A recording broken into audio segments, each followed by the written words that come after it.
ॐ शुक्लाम्बरधरं विष्णुं शशिवर्णं चतुर्भुजं प्रसन्नवदनं ध्यायेत् सर्वविघ्नोपशान्तये अगजाननपद्मार्कं गजाननमहर्निशम् अनेकदं तं भक्तानाम् एकदन्तमुपास्महे वागीशाज्यासुमनसः सर्वार्थानाम् उपक्रमे यन्नत्वा कृतकृत्यास्युस्तन्नमामि गजाननं शारदा शारदाम्भोजवदना वदनाम्बुजे सर्वदा सर्वदा अस्माकं सन्निधिं क्रियात्। गुरुर्ब्रह्मा गुरुर्विष्णुः गुरुर्देवो महेश्वरः गुरुः साक्षात् परं ब्रह्म तस्मै श्री गुरवे नमः। కిందటి వారంలో మనం ఇతర గణాలకు సంబంధించి అంటే 4 గణాల్లో ఉన్నటువంటి ధాతువులు మాత్రమే మనం చెప్పుకుంటున్నాము. దాంట్లో బాదులు,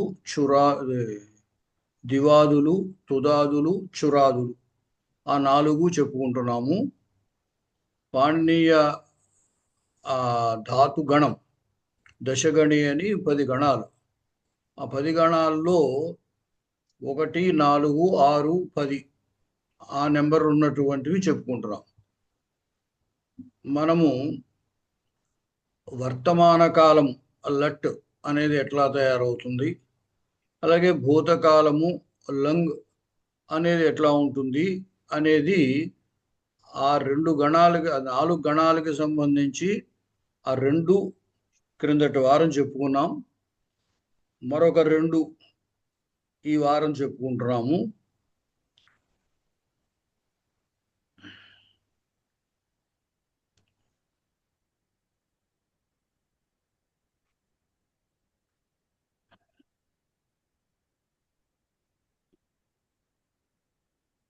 భవిష్యత్ కాలము మనకి వర్తమాన కాలంలోనూ భవిష్యత్ కాలంలోనూ కనపడేటువంటి ప్రత్యయాలు ఒకేలా ఉంటాయి.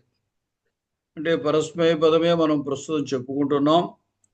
పరస్మయ పదంలో వర్తమాన కాలంలో తీతః, అంతి, సీతః, థ, మీ, వహ, మహ అవే ప్రత్యయాలు భవిష్యత్ కాలంలో కూడా ఉంటాయి.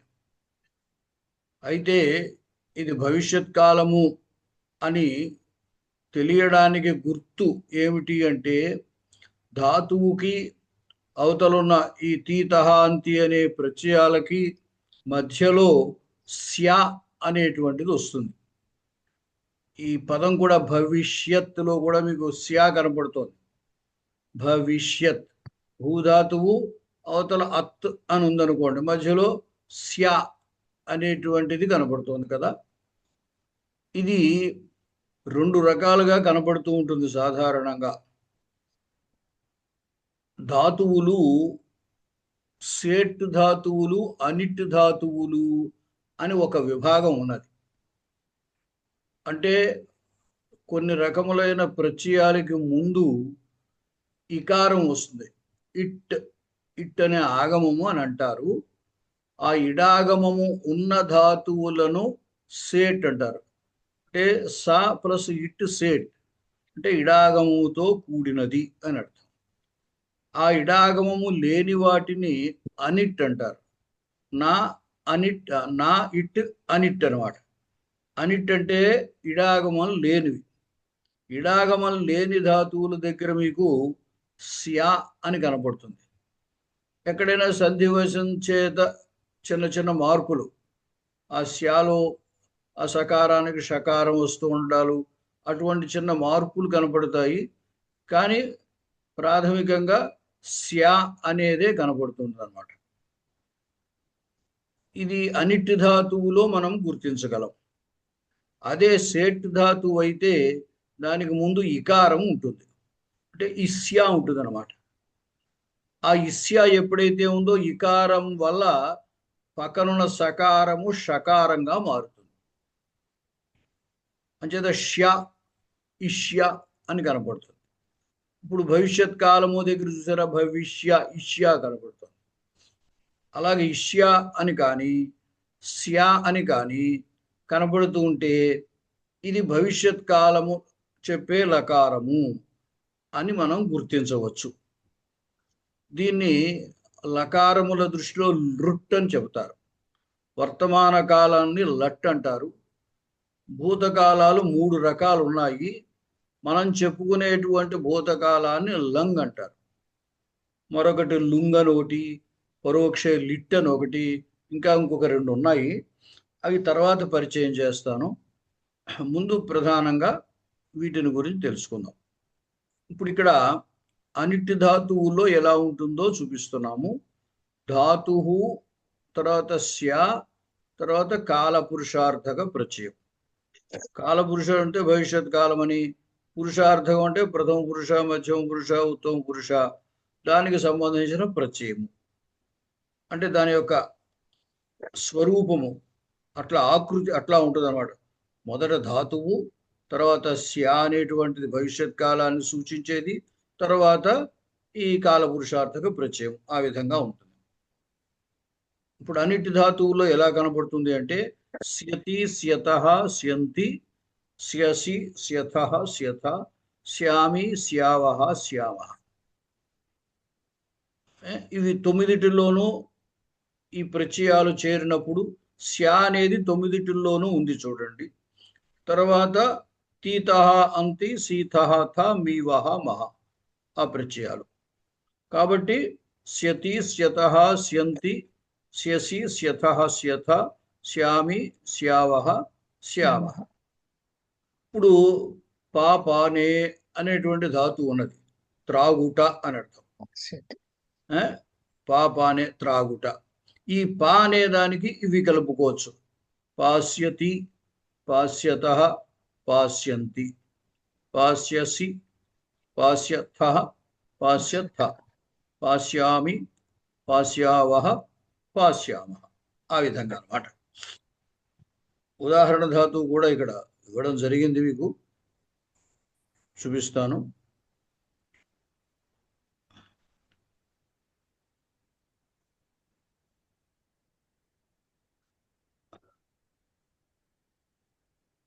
ఇదిగో ఇప్పుడు చెప్పినటువంటిది అక్కడ పాపానే కింద ద్వాదిగణ ఉదాహరణ పాపానే అని ఉంది కదా. పాస్యతి, పాస్యతః, పాస్యంతి అంటే బాలః క్షీరం పాస్యతి అంటే బాలుడు క్షీరాన్ని తాగుతాడు, భవిష్యత్ కాలంలో వెళతాడు, చేస్తాడు, తింటాడు. గ్రాంధిక భాషలో అయితే గల అని వస్తుంది.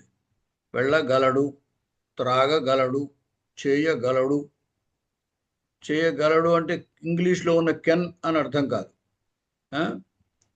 చేస్తాడు అని భవిష్యత్ కాలంలో అర్థం. శ్వః పాఠశాలాం గమిష్యతి అని చెబుతాం. రేపు పాఠశాలకి వ్యవహారంలో మనం వెళతాడు అంటాం. గ్రాంధికంలో వెళ్ళగలడు అంటాం. అలాగే బాలకః క్షీరం పాస్యతి, బాలుడు క్షీరాన్ని త్రాగగలడు అంటే తాగుతాడు అని అర్థం. అలాగే త్వం పాస్యసి, నీవు తాగగలవు. అహం పాస్యామి, నేను తాగగలను, నేను తాగుతాను అని అర్థం. ఈ విధంగా అనిటి ధాతువులు, ఆ అనిటి ధాతువుల్లో స్య అనేది కనపడుతూ ఉంటుంది అన్నమాట. కొన్ని చోట్ల చెప్పాను కదా, ఈ సకారమునకు చిన్న చిన్న మార్పులు అవి రావడం వల్ల మరొక రకంగా కూడా ఉంటూ ఉంటుంది. దానికి కూడా ఉదాహరణ చూపిస్తాను. ఇప్పుడు దృశ్యధాతువు అని ఉంది.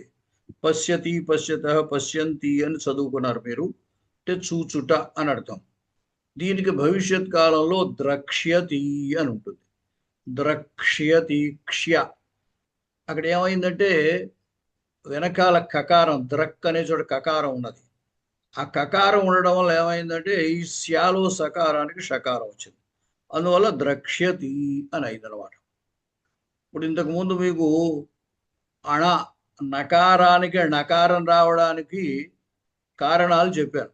అంటే రేఫ కానీ షకారం కానీ ఉన్నట్టయితే దాని తర్వాత వచ్చే నకారము అణకారంగా మారుతుంది అని ఇంతకుముందు చెప్పుకున్నాను మీకు. అవునా? రేఫ షకారం, దాని తర్వాత ఉన్న నకారము నకారంగా మారుతుంది. ఇప్పుడు రామేణ, బాలేన. బాల బాలాలో తర్వాత నకారం వచ్చిన బాలేన అక్కడ నకారం నకారంగా మారలేదు. రామేణ దగ్గర రామాలో రేఫ ఉంది, అందువల్ల రామేణ నకారం నకారంగా మారింది. అలాగే ఇక్కడ ఈ సకారము షకారంగా మారడానికి కూడా కొన్ని నియమాలు ఉన్నాయి. ఊరికే స్థూలంగా చెబుతాను, ఇంకా రకరకాల దాంట్లో రావడాలు రాకపోవడాలు నిషేధాలు రకరకాలు ఉంటాయి. కానీ స్థూలంగా కొంత గుర్తుగా చెప్పేది ఏమిటంటే, కకారం కవర్గ అంటాము, కవర్గ తర్వాత సకారం వస్తే అది షకారంగా మారుతుంది. కవర్గ తర్వాత సకారం, ఆ సకారము షకారంగా మారుతుంది. మరొకటి ఏమిటంటే ఈ అచ్చులు ఇండని అంటారు. అలాగే అయ్యవారాల అచ్చులు అయ్యవారాల వాటి తరువాత సకారం వచ్చినప్పుడు కూడా షకారంగా మారుతుంది. ఇది మనం కొంచెం గుర్తుపెట్టుకుంటే ఎక్కడ ఇప్పుడు ఈ ఉదాహరణలోనే చూడండి, పాస్యతి దగ్గర పా ఆకారం ఉంది. ఇండులో అంటే అచ్చుల్లో అకారం పోయి మిగతా అచ్చులు అనమాట. ఇండంటే మీకు పాణిని సూత్రాలు నేను చెప్పలేదేమో, ఐవొండ్రులు అని పాణిని సూత్రాలు ఉన్నాయి, మాహేశ్వర సూత్రాలు అంటారు. వాటిల్లో అకారం తప్ప మిగతా అచ్చులన్నీ తీసుకోవచ్చు. ఇక్కడ పా అకారం ఉంది, అందువల్ల సకారం షకారంగా మారలేదు. అదే మీరు రామశబ్దంలో సప్తమి బహువచనం చూడండి, రామే రామయో రామేషు అంటాం, ప్రత్యయముస్సు, కానీ రామేషు అంటే ఏకారము, ఆ ఏకారం తర్వాత సకారం షకారం అయింది అనమాట. రామేషు, అలాగే హరిషు, గురుషు, అదొక గుర్తు. అకారం తప్ప మిగతా అచ్చులు గుర్తుపెట్టుకోండి, అకారం తప్ప మిగతా అచ్చులు. తర్వాత కవర్గ, వీటి తర్వాత వచ్చే సకారము షకారంగా మారుతుంది. ఇప్పుడు ఇక్కడ పాశ్యతి దగ్గర అకారమే ఉంది కాబట్టి సకారం షకారంగా మారలేదు. ఇందాక ద్రక్ష్యతి అన్నాను, అక్కడ కకారం తర్వాత సకారం, అందువల్ల షకారం అయింది. అలాగే గమిష్యతి, పఠిష్యతి, లేఖిష్యతి, భవిష్యతి, వీటన్నిటిలో కూడా ఇకారం తర్వాత సకారం వస్తుంది, అందువల్ల ఆ సకారం షకారంగా మారుతుంది అనమాట. అది ఇప్పటికే మీరు స్థూలంగా కొంచెం గుర్తులో పెట్టుకోండి. ఇవన్నీ ఇంకా వ్యాకరణ అంశాలు తర్వాత ముందుకు వెళ్ళాక తెలుస్తాయి. ప్రస్తుతం ఇలా గుర్తుపెట్టుకోవచ్చు, ఏమిటంటే ఇకారము వచ్చే ధాతువులు, ఇకారము రాని ధాతువులు. ఇకారము రాని ధాతువుల్లో స్య అని కనపడుతుంది, ఇకారం వచ్చే ధాతువుల్లో ఇష్య అని కనపడుతుంది. ఇక్కడ చూడండి, సేట్ ధాతుషు అని పెట్టాము. సేట్ సేట్ అంటే ఇందాక చెప్పా, ఇట్టుతో కూడినది. దాంట్లో ఎలా కనపడుతుంది అంటే ఇష్యతి, ఇష్యత, ఇష్యంతి, ఇష్యసి, ఇష్యత, ఇష్యత, ఇష్యామి, ఇష్యావహ, ఇష్యావహ. పఠధాతువు తీసుకుంటే పఠ్, ఇష్య, తి, పఠిష్యతి. ఈ స్యా అనేది ఈ రుట్టులో భవిష్యత్ కాలంలో అన్ని ధాతువులకి స్యా మధ్యలో వస్తూ ఉంటుంది. ఈ వచ్చినటువంటి స్యా దానికి ముందు ఇకారం ఉన్నప్పుడు ఇష్యా అని, ఇకారం లేకపోతే స్యా అని ఉంటుంది అనమాట. పట్టుధాతువు తీసుకుంటే పఠిష్యతి, పఠిష్యత, పఠిష్యంతి, పఠిష్యసి, పఠిష్యత, పఠిష్యత, పఠిష్యామి, పఠిష్యావహ, పఠిష్యావహ. అలాగే గమ్ అనే ధాతువు ఉంది, వెళ్ళుట, దానికి కూడా అంతే. గమిష్యతి, గమిష్యత, గమిష్యంతి, గమిష్యసి, గమిష్యత, గమిష్యత, గమిష్యామి, గమిష్యావహ, గమిష్యావహ. ఇంతకుముందు మీకు కొన్ని ధాతువులు చెప్పాం కదా, ఆ ధాతువులకు సంబంధించి భవిష్యత్ కాల రూపాలు ఇట్లా ఉంటాయి అన్నమాట. తర్వాత మనం చెప్పుకునేది మరొక గణము దివాది గణం. దీంట్లో కూడా వచ్చేటువంటిది సామాన్యం, అన్నిట్లోనూ ఒకటే. మన వర్తమాన కాలంలో అయితే ఆ గణాన్ని బట్టి మధ్యలో వచ్చే వికరణ ప్రత్యయము వేరువేరుగా ఉంది. అంటే వాదుల్లో ఆ అని, దివాదుల్లో యా అని, తుదాదుల్లో మళ్ళీ ఆ, క్షురాదుల్లో అయా, ఇట్లా ఉంటాయి. కానీ భవిష్యత్ కాల రూపంలో ఆ భేదం ఏమీ లేదు. ఏ గణానికైనా సరే ధాతువు అవతల భవిష్యత్ కాల కాలపురుష ప్రత్యయం, మధ్యలో స్యా ఇష్యా, ఈ రెండిట్లో ఏదో ఒకటి. స్యా అనేది అన్నిటికీ వచ్చే సాధారణమే. దానికి ఇడాగమం ఉంటే ఇష్యా ఉంటుంది, ఇడాగమం లేకపోతే స్యా అనే ఉంటుంది అనమాట. ఇక్కడ చూడండి, రెండిటికి ఉదాహరణ చూపించాము. నృత్యం చేయడం, నృత్యం చేయడము అని అర్థం. నృతి గాత్ర విక్షేపే అని ధాతు. దీనికి భవిష్యత్ కాలంలో నర్తిష్యతి, నర్తిష్యత, నర్తిష్యంతి. నృత్తులో రుకారం ఉంది కదా, ధాతువు మధ్యలో నృత్, తకారానికి వెనకాల అరుకారం ఉంది కదా, ఆ అరుకారానికి గుణం వచ్చి అర్ర అనమాట, నర్ర అయినారు. నర్త్ ఇష్యతి, నర్తిష్యతి అనమాట. నర్తిష్యతి, నర్తిష్యత, నర్తిష్యంతి, నర్తిష్యసి, నర్తిష్యథ, నర్తిష్యథ, నర్తిష్యామి, నర్తిష్యావహ, నర్తిష్యామః. తర్వాత పుష్, పుషపుష్టౌ అని, అంటే పుష్టి కలగడం. మనకి ఏదైనా పదార్థం తింటే దీనివల్ల మనకి పుష్టి కలుగుతుంది. అప్పుడు పోక్ష్యతి, పోక్ష్యతి, పోక్ష్యతః, పోక్ష్యంతి, పోక్ష్యసి, పోక్ష్యథః, పోక్ష్యథ, పోక్ష్యామి, పోక్ష్యావః, పోక్ష్యామః. ఇక్కడ కొంచెం మార్పు అబ్జర్వ్ చేస్తే పోష్, పుష్ ధాతు, పుష్ పోష్ అయింది, పైన నృత్ నర్త్ అయినట్టుగా పుష్ పోష్ అయింది. మధ్యలో స్యా, అవతల తి, పోష్ స్యా తి.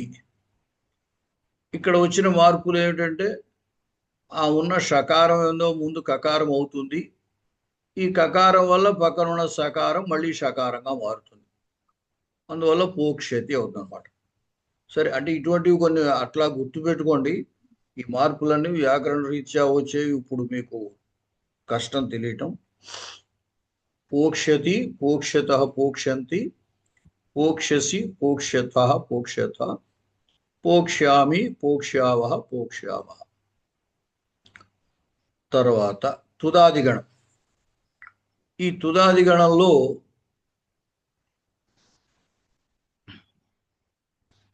ఏమా ఎవరు అడుగు అండి, గిరిజ అండి. మీరు లాస్ట్ టైం చెప్పినప్పుడు దివాది గణము తుదాది గణంలో గుణం ఉండదు, గణాల్లో గుణం జరగదు అన్నారు, వృద్ధి మట్టుకే జరుగుతుంది అన్నారు కదా. ఇక్కడ మరి గుణం జరుగుతున్నది అంటే ఏంటది? ఆ వర్తమాన కాలంలో వికరణ ప్రత్యయం అన్నాం కదా దాన్ని. ఆ వికరణ ప్రత్యయాల వల్ల కొన్నిటిలో గుణం వస్తుంది, కొన్నిటిలో రాదు. ఇది వికరణ ప్రత్యయం కాదు. అప్పుడు అక్కడ వాదుల్లో ఆ వికరణ ప్రత్యయము దానివల్ల అక్కడ గుణం వస్తుంది. దివాది తుదాదుల్లో ఆ వికరణ ప్రత్యయము స్యా అని, ఆ అని ఉంటుంది, అక్కడ గుణం రాదనమాట. అది ఇది భవిష్యత్ కాలము స్యా అనేది, అంతేగా దీన్ని వికరణ ప్రత్యయం అనరు, ఓకే ఓకే గాట్ ఇట్. ఒక గుర్తు పెట్టుకోవాల్సింది అంటే ముఖ్యంగా అది 4 చోట్ల వస్తుంది. ఆ వికరణ ప్రత్యయం అనేది లట్టులో వస్తుంది, తర్వాత లంగులో వస్తుంది, తర్వాత లోట్ అని ఒకటి చెప్పబోతున్నాము, ఆ లోట్లో వస్తుంది, మరొకటి విధిలింగ్ అని ఉన్నది, అక్కడ వస్తుంది. ఒక 4 చోట్ల మాత్రమే వస్తుంది అనమాట అది. అది ఆ 4 చోట్లే ఈ నేను చెప్పినటువంటి రూల్. ఆ వికరణ ప్రత్యయం వచ్చినప్పుడు ద్వాదుల్లోనూ చురాదుల్లోనూ మీకు ఆ గుణము అట్లాంటివి కనపడతాయి. ఈ తుదాదుల్లోనూ దివాదుల్లోనూ ఆ గుణం రాదు. సరే, తర్వాత తుదాదులు. తోత్స్యతి తుద్దు ధాతువు. ఈ అనిటి ధాతువు అన్నాం కదా, అనిటి ధాతువుకి అయితే శాఖ ముందు ఈ ఉండదు. అందువల్ల తోద్దు స్యాతి అలాగ. తోత్స్యతి, తోత్స్యత, తోత్స్యంతి, తోత్స్యసి, తోత్స్యథ, తోత్స్యథ, తోత్స్యామి, తోత్స్యావహ, తోత్స్యామః. లిఖ్ ధాతువు సేట్ ధాతువు అనమాట. అంచేది లేఖిష్యతి, లేఖిష్యతః, లేఖిష్యంతి, లేఖిష్యసి, లేఖిష్యథః, లేఖిష్యథ, లేఖిష్యామి, లేఖిష్యావహ, లేఖిష్యామః.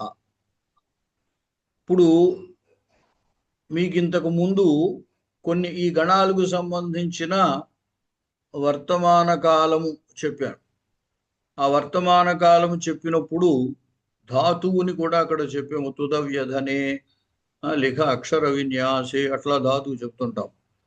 ఆ ధాతువు మూల ధాతువు, అది దాన్ని తీసుకోవాలన్నమాట ఈ భవిష్యత్ కాలం దాంట్లో. ఎందుకంటే వర్తమాన కాలంలో ధాతువుకే కొన్ని మార్పులు వచ్చే ఉన్నాయి కొన్ని చోట్ల, కొన్ని ధాతువులకి. ఇప్పుడు పాధాతువు ఉందనుకోండి, ఆ వర్తమాన కాలంలోనే పిబ్బుగా మారిపోతుంది.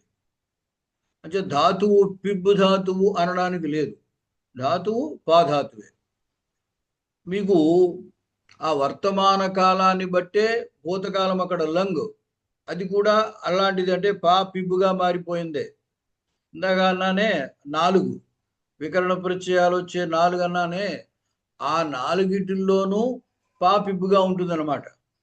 కానీ ఒరిజినల్ అసలు ధాతువు ఏది అంటే అంటే భవిష్యత్ కాలంలో ఈ మూలధాతువు రూట్ ఏదైతే ఉందో దాన్ని తీసుకుని ఈ భవిష్యత్ కాలానికి సంబంధించిన ప్రత్యయాలు అవి చేరుస్తారు.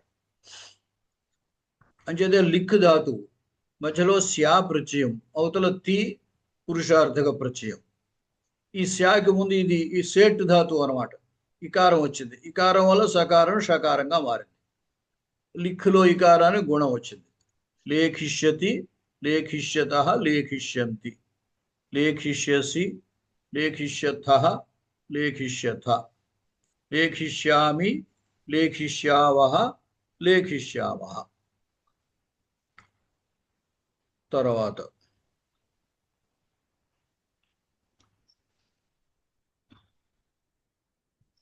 చురాది ధాతు.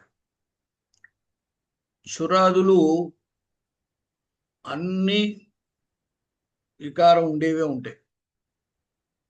ఎందువల్లంటే చురాదుల్లో కేవలం చుర్ అనే ధాతువు మీద ఈ ప్రత్యయాలు రావు. ఆ మధ్యలో ఏమొస్తుందంటే చురాదులన్నిటికీ మధ్యలో ఐ అనేది వస్తుంది, నిచ్చని అంటాము, అది వస్తుంది. అందువల్ల చోరై అనమాట. చుర్రు ఈ, ఆ ఈ అనేది వెనకాల ఉన్న చోర్, చుర్రు, చుర్రులో ఉకారానికి గుణం చోర్, చోర్ ఈ, చోరి, చోరి తర్వాత మళ్ళీ ఈకారానికి ఏదో గుణం వచ్చి అయాదేశం వస్తే చోరై. మీరు వర్తమాన కాలంలో చూడండి, చోరయతి అని చూపిస్తున్నాం. అంటే చోర్ ఐ ఆ తి. చురుధాతువు చోర్, ఐ అనేది ఆ నిచ్చు వల్ల ఐ అవుతుంది. తర్వాత ఆ అనేది వికరణ ప్రత్యయం, తి అనేది కాలార్థక ప్రత్యయం. అంచేత చోర్ ఆ అయ్యు ఆ తి చోరయతి అవుతుంది అనమాట. అంచేది చోరై వరకు అది వర్తమానమైన, భూతకాలమైన, భవిష్యత్ కాలమైన చోరై వరకు కామనే. వర్తమాన కాలంలో ఆ వస్తుంది కాబట్టి చోరయతి అయింది. భవిష్యత్ కాలంలో ఇష్య వస్తుంది, మంచిది. చోరయిష్యతి, చోరయిష్యతః, చోరయిష్యంతి, చోరయిష్యసి, చోరయిష్యథః, చోరయిష్యథ, చోరయిష్యామి, చోరయిష్యావః, చోరయిష్యావః.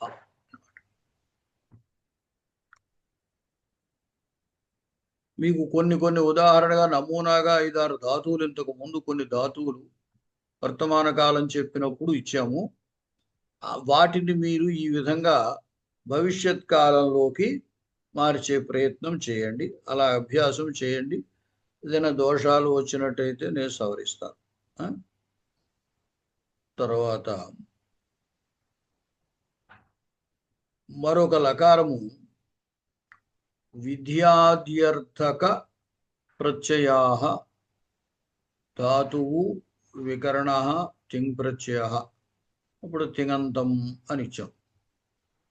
విద్యార్థ్యర్థక ప్రత్యయములు అంటే మనం ఎవరినైనా ఆజ్ఞాపించినప్పుడు, ఎవరికైనా ఏదైనా పని చెప్పినప్పుడు ఉపయోగించేది. ఇంకా చాలా అర్థాల్లో దీన్ని ఉపయోగిస్తాం. అంటే ఇక్కడ కాలము ప్రధానము కాదు.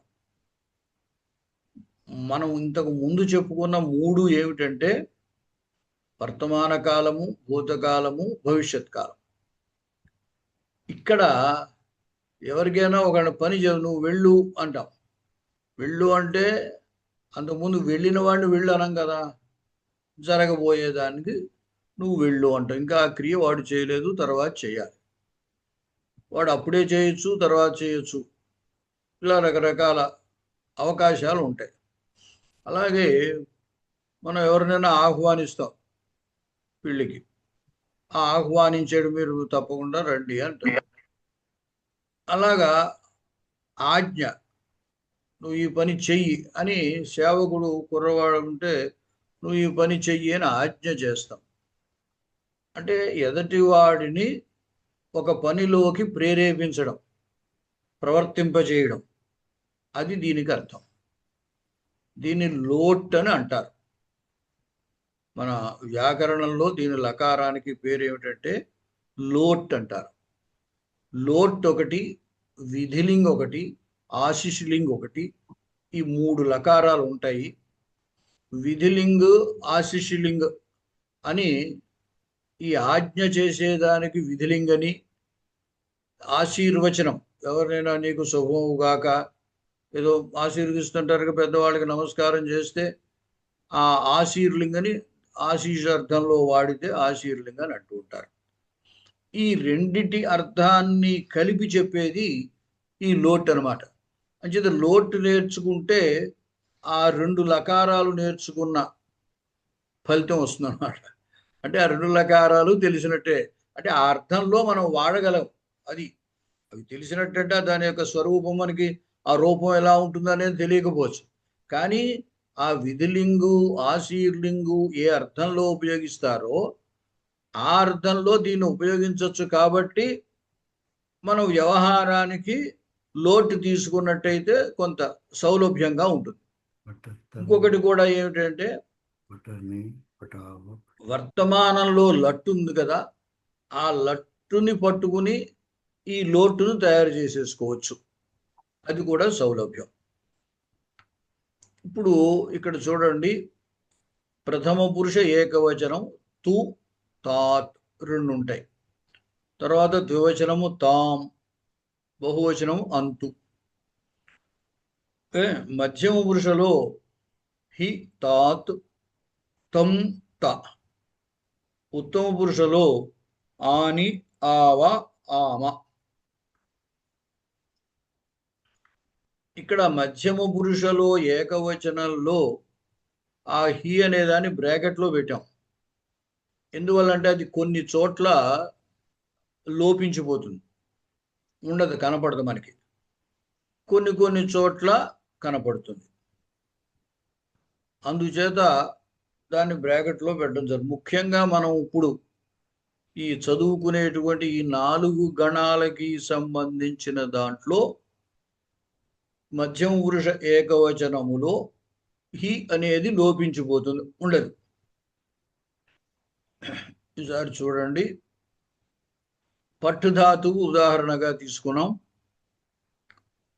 పట్టు పైన చూడ ధాతువు, వికరణ ప్రత్యయము, తర్వాత తింగ్ ప్రత్యయము.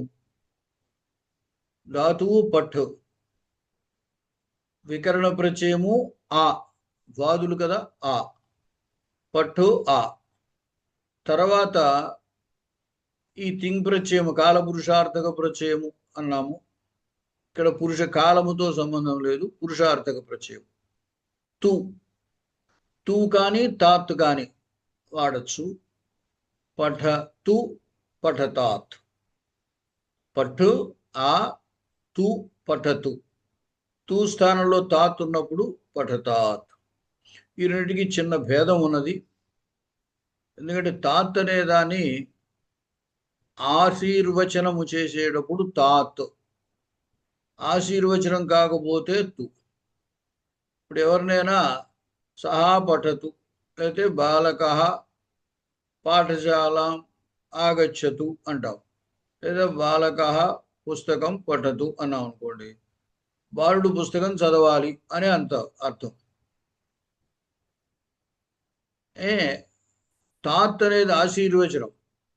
ఆశీర్వచనం అంటే నీవేదో వృద్ధి పొందుదువుగాక, భవతః శ్రేయ భవతాత్ అంటాం, నీకు శ్రేయస్సు అవుగాక అని. అటువంటిప్పుడు తాత్ వాడాలన్నమాట. ఆశీర్వచనం కాకపోతే తూ వాడాలి. దీనికి విద్యాధ్యర్థక అని పైన రాసాం చూడండి. విద్యాధ్యర్థకం అంటే చాలా అర్థాలు ఉన్నాయి దాంట్లో.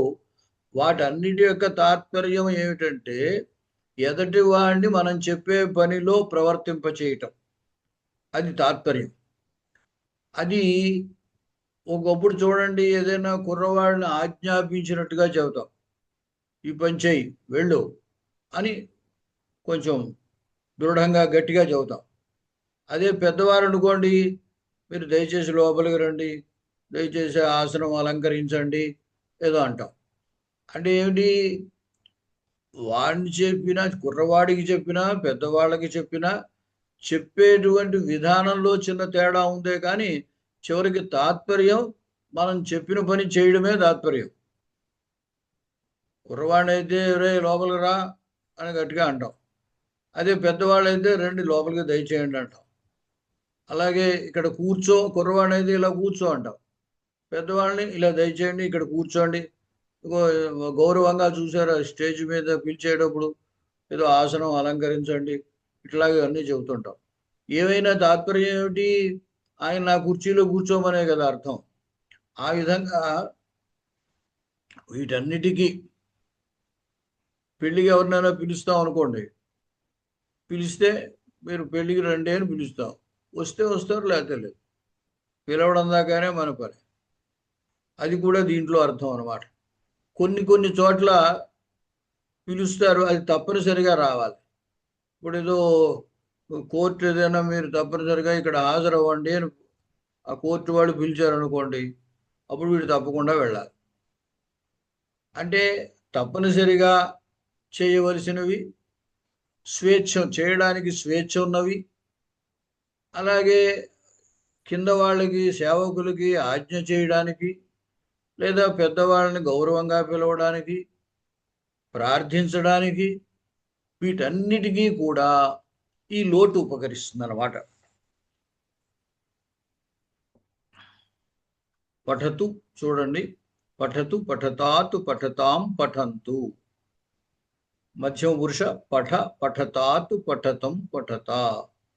ఉత్తమ పురుష పఠాని, పఠావ, పఠామా. దీంట్లో అంటే వ్యవహారంలో మనకి ఎక్కువగా మధ్యమ పురుష వాడుతాం. ఆజ్ఞాది ఎవరికి చెప్తాము, ఎదురుగా ఉన్న వాళ్ళకి చెప్తుంటాం సాధారణంగా, నువ్వు ఈ పని చేయి, నువ్వు ఎక్కడికి వెళ్ళు అక్కడికి వెళ్ళు, ఇది అది అని. అంచేత మధ్యమ పురుష యొక్క ఉపయోగము ఎక్కువ ఉంటుంది. తర్వాత ప్రథమ పురుష కూడా కొంతవరకు ఉండవచ్చు. ఎక్కడైనా సందర్భంలో వాళ్ళు ఈ పని చేయుగాక, లేదా ఏదైనా జనరల్ రూల్ చెప్పినప్పుడు అటువంటి దానికి ప్రథమ పురుష వాడతాం. ఉత్తమ పురుష చాలా తక్కువ. అందుకే నేను చదువుదునుగాక అని సాధారణంగా అనం మనం కదా. చదువుతుంటాను, వర్తమానమో భూతమో భవిష్యత్ కాలమో వాడతాం. అంతేగాని సాధారణంగా మనమే ఆజ్ఞాపించుకోవడం అది సాధారణంగా ఉండదు. అటువంటి సందర్భంలో కూడా ఎక్కడైనా అవకాశం అవసరం ఉన్నప్పుడు ఉండడం కోసమని ఉత్తమ పురుషు కూడా చెప్పడం జరిగింది. ఇది ఈ పఠ అనేది చూడండి, వర్తమాన కాలములో ఎలా అయితే 9 రూపాల్లోనూ పఠ అనేది సాధారణంగా ఉందో ఇక్కడ కూడా అదే సాధారణంగా ఉంది. ఆ ప్రత్యయాలు మాత్రమే మారుతున్నాయి. పఠతు, పఠతాత్, పఠతాం, పఠంతు, పఠ, పఠతాత్, పఠతం, పఠత, పఠాని, పఠావ, పఠామ. ఈ పఠ అనేది ఎక్కువ మనం మధ్యమ పురుష ఏకవచనం లేదా బహువచనం పఠత, ఈ రెండు బాగా వాడుతుంటాం. పఠ, గచ్చ, లిఖ, ఈ విధంగా. అక్కడ పైన చెప్పాము కదా, హీ అనేది మధ్యమ పురుష ఏకవచనంలో హీ ఉండాలి, కానీ ఆ హీ లోపిస్తుంది. ఇక్కడ ఆకారం తర్వాత హీ వచ్చిన చోట లోపిస్తుంది. అది కావస్తే ఒక కొండ గుర్తు. ఈ అకారం అనేది మనం ఇప్పుడు చెప్పుకునే 4 రకాల గణాల్లోనూ కూడా అకారం వస్తుంది. ఆ అకారం తర్వాతే హీ ఉంటుంది. అందువల్ల ఈ 4గిట్లోనూ కూడా ఆ హీ లోపిస్తుంది. దివాదుల్లో నృత్యతు, నృత్యతాత్, నృత్యతాం, నృత్యంతు, నృత్య, నృత్యతాత్, నృత్యతం, నృత్యత, నృత్యాని, నృత్యావ, నృత్యావ. ఆ నృత్య అంటే దివాదుల్లో మధ్యలో యా కదా వికరణ ప్రత్యయము. అందువల్ల ఆ నృత్య తర్వాత తు, నృత్యతు, నృత్యతాతు, నృత్యతాం, నృత్యంతు. తుదాదుల్లో మధ్యలో ఆ, తుదు, ఆ, తుద. ఈ తుద అనేది అన్నిటిలో కామన్. తుదతు, తుదతాతు, తుదతాం, తుదంతు, తుదంతు, తుదంతి అని పడింది, మార్చుకోవాలి. ఒక్క నిమిషం.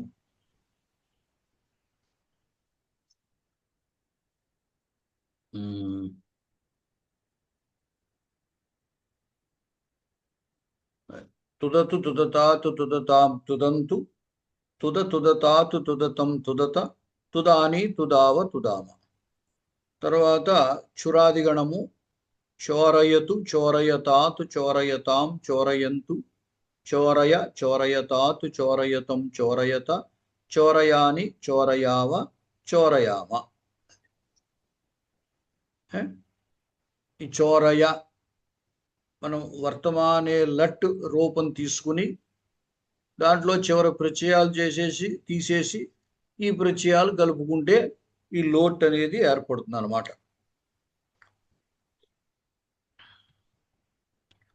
తర్వాత మీరు ఒక్క పని ఏమిటంటే, మీరు అభ్యాసం ఏం చేయాలి అంటే, ఇంతకుముందు కొన్ని ఈ 4 గణాలకి సంబంధించిన కొన్ని ధాతువులు 5 6 10 కొన్ని చెప్పాం కదా.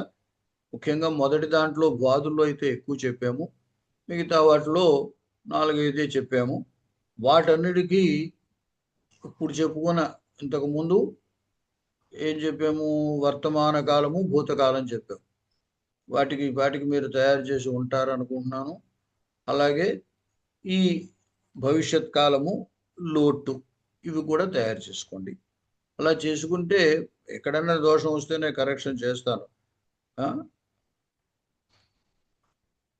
మీరు యాక్టివ్గా అభ్యాసాలు చేస్తేనే మీకు ఏమైనా వస్తుంది. కేవలం ఓసారి వినేసి మళ్ళీ వారానికి క్లాసుకు వస్తే ఉపయోగం లేదు. మీరు రోజుకి ఒక అరగంటైనా ఈ సంస్కృతాన్ని నేర్చుకోవడానికి టైము వెచ్చించాలి. తర్వాత చూడండి, గోశబ్దం.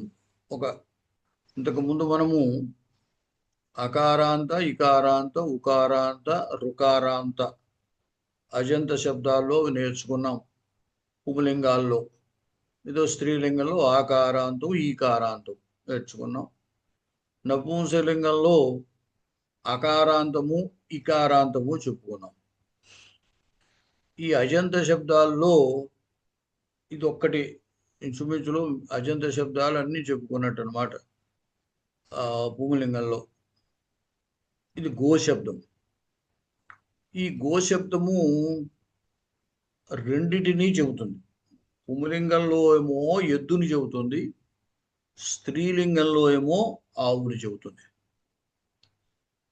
మనకి లోక వ్యవహారంలో గోవు అనగానే ఆవు అనే అభిప్రాయంలోనే వాడుతుంటాం. ఎందుకంటే తెలుగులో ఆ ఎద్దుని చెప్పడానికి, అదే పుంలింగంలో చెప్పడానికి ఎద్దు అనే పదం ఉన్నది. సంస్కృతంలో అయితే ఏదో వృషభ శబ్దం ఉన్నది. కానీ గోశబ్దాన్ని రెండు రకాలుగా కూడా ఉపయోగించవచ్చు. పుంలింగంలో అయితే ఎద్దు అనే అర్థం వస్తుంది, స్త్రీలింగం అయితే ఆవు అని అర్థం వస్తుంది. శబ్దము ఒకేలా ఉంటుంది. పుంలింగమైన స్త్రీలింగమైన ఒకటే. గౌహు గావౌ గావః, గాం గావౌ గాః ద్వివచనం, అదే ద్వితీయ. తృతీయ గవా గోభ్యాం గోభిః చతుర్థి, గవే గోభ్యాం గోభ్యః పంచమి, గోః గోభ్యాం గోభ్యః షష్ఠి, గోః గవోః గవాం సప్తమి, గవి గవోః గోషు. ఇక్కడ సంబోధనలో తేడా ఏం ఉండదు.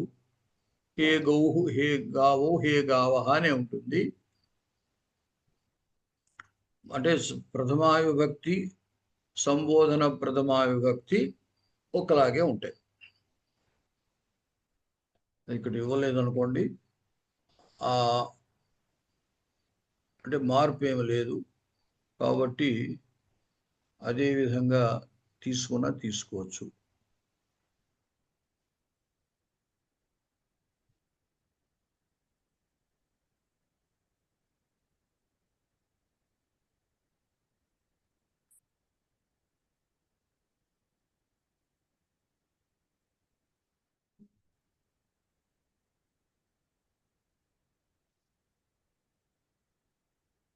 సంబోధన ప్రథమలు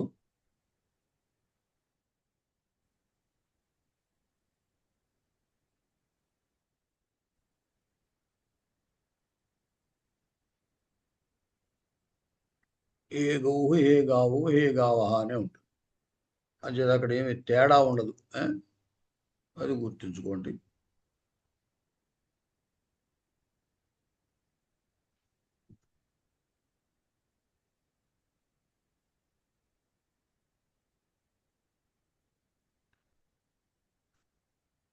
తర్వాత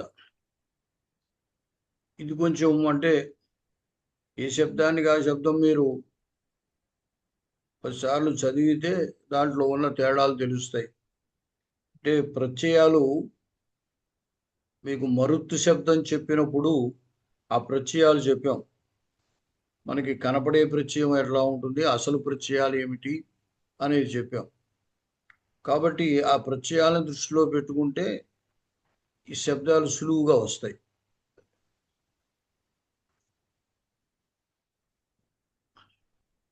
తర్వాత ఈరోజు మీకు ఒక్కొక్క వారము కొన్ని వ్యవహారానికి ఉపయోగించేటువంటి శబ్దాలు కొన్ని చెబుతున్నాం. దీంట్లో ఈరోజు వస్త్రములకు సంబంధించిన శబ్దములు చెబుతున్నాము.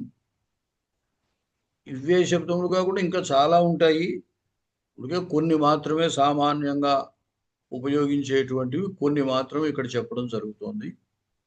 ధౌతం, ధౌతం అంటే తెల్ల పంచిని, తెల్లటి పంచి, దాన్ని ధౌతము అంటాం. ఇదే మనకి ధోవతి అని వ్యవహారంలో వచ్చింది. ఉత్తరీయం అంటే పైన వేసుకునే కండువాకి ఉత్తరీయం అని పేరు.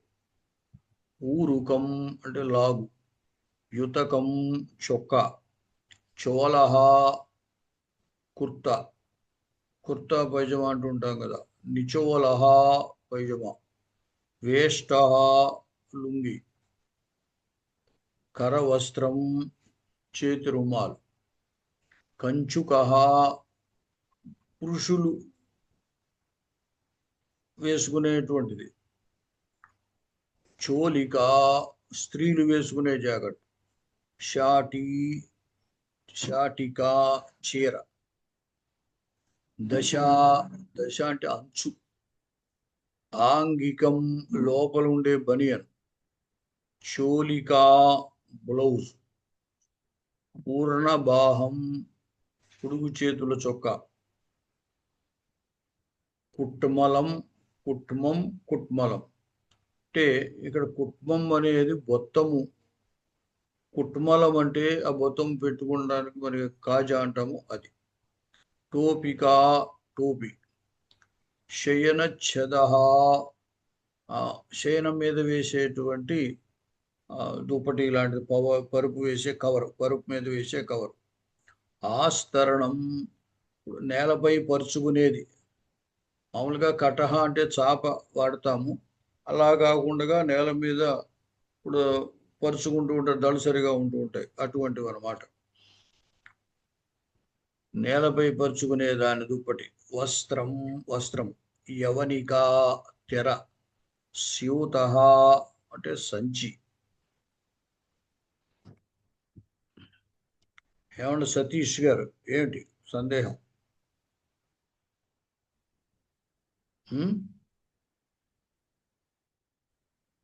సతీష్ ఏమండి, మీరు ఏదైనా అడగదలిచారా?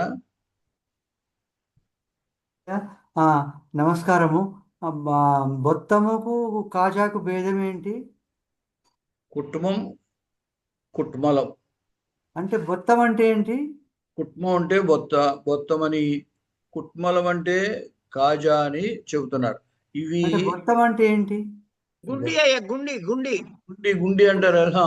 అదా మనం అదే వ్యవహారంలో మనం బటన్ షర్ట్ బటన్ బటన్, కాజా అంటే షర్ట్ బటన్ హోలా? Button hole. కాజా అంటే బటన్ హోల్. అది ధన్యవాదాలు. అదేనండి కొంచెం మాండలిక వ్యవహారంలో తేడా. సరే,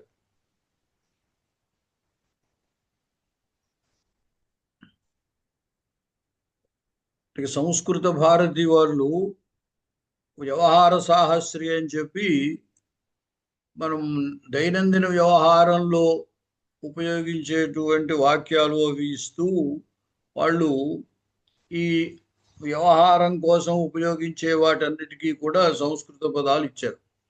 అంటే ఇవి పెద్దగా ఎక్కువ మనకి వ్యవహారంలో అంటే కావ్య భాషలో వీటిలో ఏవో కొన్ని కొన్ని కనపడతాయి, కానీ ఎక్కువగా ఇవన్నీ కనపడవు మనకి. అందుమూలాన్ని ఒకే వ్యవహారం అన్ని చోట్ల సంస్కృతం వ్యవహరించేటప్పుడు ఒకేలా ఉండాలి అనే ఉద్దేశంతో సంస్కృత భారతి వాళ్ళు ఈ వ్యవహార పదాలన్నిటినీ తయారు చేశారు. నేను కూడా వాళ్ళు చెప్పినటువంటి వాటిల్లోంచే నేను కూడా ఇక్కడ ఇవ్వడం జరిగింది. వారి గ్రంథాలు కూడా ఎవరి దగ్గరైనా మన సంస్కృత భారతి వాళ్ళు తయారు చేసేటువంటి పుస్తకాలు కూడా చూడొచ్చు. లేదా వ్యవహార సాహస్రి అని కూడా వాళ్ళు 1000 వాక్యాలు రకరకాల సందర్భంలో వాడేటువంటి వాక్యాలు ఇచ్చారు. ఆ పుస్తకంలోనే కొన్ని ఇటువంటి పదాలన్నీ ఇవ్వడం జరిగిందనమాట. తర్వాత స్యూత సంచి, చేత్ సంచి, హస్తస్యూత, ప్రావారక కోటు, కోశ జేబు, గోహ అని కూడా, వర్షత్రం అంటే రెయిన్ కోట్ గొడుగు, ఛత్రం ఆతపత్రం గొడుగు. మనం గొడుగు 2 రకాలుగాను తెలుగులో గొడుగు అంటాము. వర్షంలోనూ అది ఉపయోగిస్తుంది, ఎండకి ఉపయోగిస్తుంది. అయితే వర్షంలో ఉపయోగించేదాన్ని వర్షత్రం అనొచ్చు, ఎండకు ఉపయోగించేదాన్ని ఆతపత్రం అనొచ్చు. త్రా అంటే రక్షించున్నది అని అర్థం. వర్షత్రం అంటే వర్షం నుండి రక్షించేది. ఆతపత్రం, ఆతపం అంటే ఎండ, ఆతపత్రం అంటే ఎండ నుంచి రక్షించేది. అంతర్యం లోపల ధరించే వస్త్రం. ప్రోంఛ తువాల్, స్వేదిత్రం స్వెట్టరు, కంబల రగ్గు, ఉత్తరచ్ఛద బెడ్షీటు, ఉపధానం తలగడ, శిరస్త్రాణం, శిరస్సు త్రాణం అంటే శిరస్సును రక్షించేది అంటే హెల్మెట్, శిరోవేష్టనం తలపాగా, కటిబంధ బెల్ట్. అలాగే కొన్ని వర్ణవాచక శబ్దాలు. శ్వేత తెలుపు, రక్త ఎరుపు, నీల నీలము నలుపు, కాల నలుపు, పీత పసుపుపచ్చ, హరిత ఆకుపచ్చ, చిత్ర అంటే చిత్రవర్ణం అంటే రకరకాల వర్ణముల యొక్క కలయిక అన్నమాట. ఈ విధంగా కొన్ని వర్ణవాచక శబ్దాలు అంటే ఈ వర్ణవాచకములు మనకి వస్త్రాలకు కూడా ఉపకరిస్తాయి కాబట్టి, ఇప్పుడు రక్త వస్త్రం అని అనుకోండి, ఎర్రని వస్త్రము అని అర్థం. అందుచేత ఈ వర్ణవాచకములతో కలిపి వస్త్రవాచకాలను కూడా వాడుకోవచ్చు. మీరు కొంచెం ప్రయత్నం చేసి కొన్ని వాక్యాలు రాయడానికి ప్రయత్నించండి. సరే, ఇవాళకి ఇంకా ఇక్కడితో ఆపేస్తున్నాను. మళ్ళీ వారం కలుద్దాం. మీరు అభ్యాసం మాత్రం చేయాలి. క్రితంసారి ఎవరో ఒకళ్ళు పెట్టారు అంతే. అలా కాకుండా మీరు ఇప్పుడు కొత్తగా చెప్పుకున్నటువంటి మిగతా గణాలకు సంబంధించి అంటే మొత్తం ఈ 4 గణాల్లోనూ చెప్పుకున్న ధాతువులకి ఈ 4 తెలియాలి. వర్తమానం, భూతం, భవిష్యత్తు, తర్వాత విద్యాధికము, అదే లోట్ అనుకోండి. అంటే ఏమైంది? వర్తమానంలో లట్టు, భూతకాలంలో లంగు, భవిష్యత్తులో రొట్టు, ఈ విద్యార్థులలో లోటు. ఈ 4 తెలిసినట్టయితే సామాన్య వ్యవహారం అంతా, సంస్కృతంలో సామాన్య వ్యవహారం అంతా చేసే అవకాశం ఉంటుంది. ఆ విధంగా ప్రయత్నించండి.